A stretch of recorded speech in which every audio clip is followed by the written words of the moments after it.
मनुष्य की बर्बादी के ये 3 कारण होते हैं जो स्वयं श्रीमद् भागवत गीता में प्रभु श्री कृष्ण ने बताए हैं।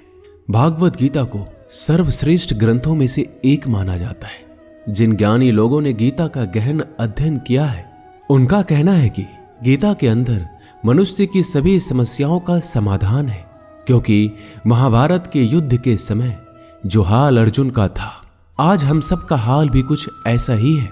हम सभी लोग संशय के भंवर में फंसे हुए हैं। हमें नहीं समझ आ रहा है कि हमारे लिए क्या सही है और क्या गलत है। ऐसे में गीता का ज्ञान हमारी बहुत मदद कर सकता है। और दोस्तों, आज की इस वीडियो में हम आपको श्री कृष्ण द्वारा गीता में बताए गए उन 3 कारणों के विषय के बारे में बताएंगे जो मनुष्य के पतन का कारण होता है और जिनसे व्यक्ति का जीवन बर्बाद हो जाता है। बर्बादी का कारण नंबर 1, राजसिक या तामसिक भोजन। गीता के 17वें अध्याय के 4थे श्लोक में श्री कृष्ण मनुष्य के अंदर व्याप्त 3 गुणों के बारे में बताते हैं, सतोगुण, रजोगुण और तमोगुण। श्री कृष्ण कहते हैं कि इस धरती पर हर मनुष्य में ये तीनों गुण कुछ न कुछ मात्रा में होते ही हैं, लेकिन जो गुण सबसे अधिक होता है वो बाकी गुणों की अपेक्षा व्यक्ति के स्वभाव में सबसे अधिक झलकता है। जैसे जो लोग सतोगुणी होते हैं, जो ईश्वर में विश्वास रखते हैं, उनकी पूजा करते हैं, सात्विक आहार खाते हैं, किसी प्राणी पर बिना वजह हिंसा नहीं करते और ऐसी कोई चीज नहीं खाते जिसके बनाने में किसी प्रकार की हिंसा होती है। सात्विक गुण वाले लोग हमेशा मांस और मदिरा जैसी तामसिक चीजों से बिल्कुल दूर रहते हैं। ये लोग इंद्रिय सुखों की इच्छा नहीं रखते, बल्कि मानसिक शांति और मोक्ष के पथ पर चलते हैं। सात्विक गुणों वाले लोग दयालु होते हैं। दूसरी तरह के लोग होते हैं राजसिक गुणों वाले लोग। ये लोग इंद्रिय सुख के बहुत ही ज्यादा इच्छुक होते हैं और भोग विलास में फंसे रहते हैं। ये अत्यधिक तला, तीखा, तेल मसाले वाला, बहुत ज्यादा नमक मिर्च वाला, बहुत ज्यादा खट्टा या मीठा, बहुत ज्यादा गर्म या ठंडा भोजन करना पसंद करते हैं, जो इंद्रियों को सुखदायी लगता है। लेकिन इस तरह का भोजन करने से मन में अशांति और व्याकुलता बढ़ती है और इसलिए राजसिक प्रवृत्ति के लोग अत्यधिक गुस्सेल प्रवृत्ति के होते हैं और वो छोटी छोटी बातों पर अपना आपा खो देते हैं। और अंत में होते हैं तामसिक प्रवृत्ति के लोग, जिनके मन में द्वेष और ईर्ष्या बहुत ही ज्यादा होती है। ये दूसरों को नुकसान पहुंचाने वाले और बिना वजह हिंसा करने वाले होते हैं। तामसिक प्रवृत्ति के लोग बासी रखा हुआ भोजन करते हैं। तामसिक भोजन करने वालों की बुद्धि बुरी तरह भ्रष्ट हो जाती है। उन्हें सही गलत का कोई ज्ञान नहीं रहता। गीता में श्री कृष्ण बताते हैं कि जैसा व्यक्ति का भोजन होता है उसका मन भी वैसा ही हो जाता है। इसलिए राजसिक और तामसिक भोजन नहीं करने चाहिए, अन्यथा व्यक्ति का मन अशांत और व्याकुल हो जाता है और वह उस व्यक्ति को बर्बादी की खाई में ढकेल देता है। बर्बादी का कारण नंबर 2, धर्म का पालन नहीं करना। भागवत गीता के 2 अध्याय के 3 श्लोक में भगवान श्री कृष्ण कहते हैं, जब अर्जुन युद्ध करने से मना करते हैं और कहते हैं कि मैं भीष्म पितामह और द्रोणाचार्य जैसे पूजनीय व्यक्तियों पर प्रहार नहीं कर सकता, तब श्री कृष्ण उनसे कहते हैं कि हे पार्थ, इस नपुंसकता के आगे झुकना तुम्हें शोभा नहीं देता। हृदय की ऐसी शुद्धता, दुर्बलता को त्याग दो और उठो। इसके बाद श्री कृष्ण अर्जुन को उसका धर्म याद दिलाते हैं। श्री कृष्ण कहते हैं, अर्जुन, तुम एक क्षत्रिय हो और क्षत्रिय का धर्म होता है अन्याय करने वालों से युद्ध करना, उन्हें दंडित करना, और जो व्यक्ति अपने धर्म का पालन नहीं करता समाज में उसकी अपकीर्ति होती है। लोग युगों युगों तक उसको कायर और डरपोक कहते हैं। ये अपकीर्ति तो मरने से भी बदतर है। दोस्तों, यहाँ पर धर्म का मतलब रिलीजन से नहीं, बल्कि धर्म का मतलब कर्तव्य से है। दरअसल पहले के समय में समाज के लोगों को 4 वर्णों में विभाजित किया गया था, ब्राह्मण, क्षत्रिय, वैश्य और शूद्र। और इन चारों वर्णों का अपना कर्तव्य था। ब्राह्मण का धर्म था समाज के लोगों को वेद पुराण का ज्ञान देना, उन्हें शिक्षित करना। क्षत्रिय का धर्म था अन्याय करने वालों से युद्ध करना और समाज के लोगों की रक्षा करना।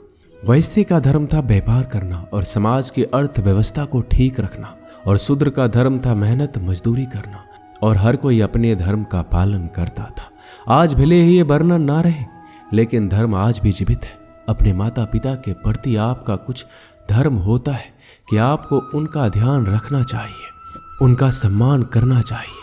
अपने देश और समाज के प्रति आपका कुछ धर्म होता है कि आपको अपने देश की रक्षा करनी चाहिए और समाज को साफ सुथरा रखना चाहिए। तो बस आपको बस इन सभी धर्मों का पालन करना चाहिए, क्योंकि श्री कृष्ण कहते हैं जो व्यक्ति अपने कर्तव्यों का पालन नहीं करता वो पाप का भागीदार होता है और उसकी बर्बादी शुरू हो जाती है।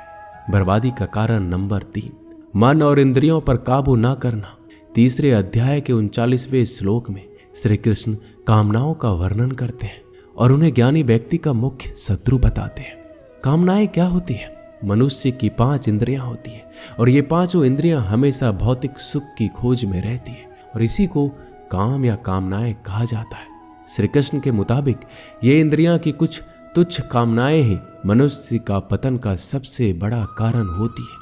मनुष्य को लगता है कि इंद्रियों को संतुष्ट करने से उसको सुख मिलेगा, लेकिन सच्चाई तो ये है कि इंद्रियों की ये कामनाएं अग्नि के समान होती है और उन्हें संतुष्ट करने का चाहे कितना भी प्रयास कर लिया जाए ये संतुष्ट नहीं होती।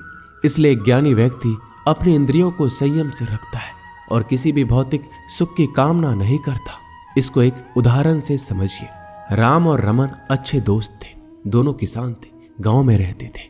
एक दिन वो दोनों किसी काम से शहर गए। काम पूरा करके जब वो लौट रहे थे तो रमन को एक रसगुल्ले का ठेला दिखाई दिया। उसके मन में इच्छा जागृत हुई कि रसगुल्ला खाया जाए। उसने राम से कहा, लेकिन राम ने यह कहकर इनकार कर दिया कि हम पहले ही भोजन कर चुके हैं और अब पैसे बर्बाद करने की कोई आवश्यकता नहीं है। लेकिन रमन नहीं माना और उसने पेट भरा होने के बावजूद सिर्फ इंद्रियों को सुख देने के उद्देश्य से कई सारे रसगुल्ले खा लिए। इससे उसको क्षण भर का सुख तो मिला, लेकिन इससे उसका मन तृप्त नहीं हुआ।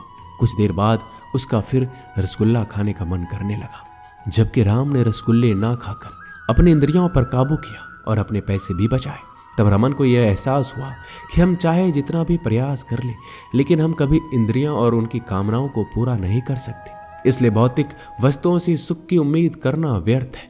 हम लोग भी कितनी बार कुछ तला भुना हुआ खा लेते हैं यह सोचकर कि हमें सुख मिलेगा, लेकिन होता क्या है?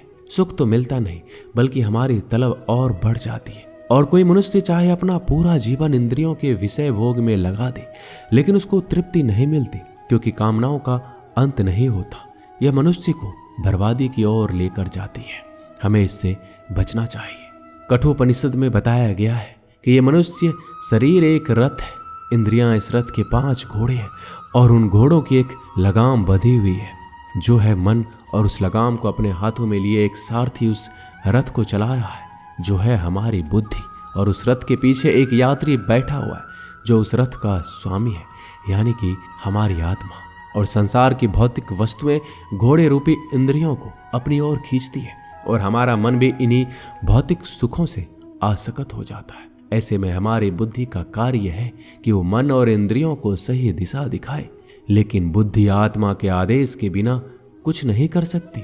इसलिए अगर मन और इंद्रियों पर काबू करना है तो अपने आत्मा में छिपे परमात्मा को पहचानो, उनका ध्यान करो, ताकि आपको आत्मज्ञान हो पाए, जिसके बल पर आप अपनी बुद्धि का सही प्रयोग करके मन और आत्मा को वश में कर पाए। तो दोस्तों, ये थे 3 कारण जो मनुष्य को बर्बाद कर सकते हैं, और श्री कृष्ण ने उनसे निपटने के क्या उपाय बताए हैं वो भी मैंने आपको इस वीडियो में बता दिया। मिलते हैं अगली वीडियो में। अपना ख्याल रखिएगा। जय श्री कृष्ण।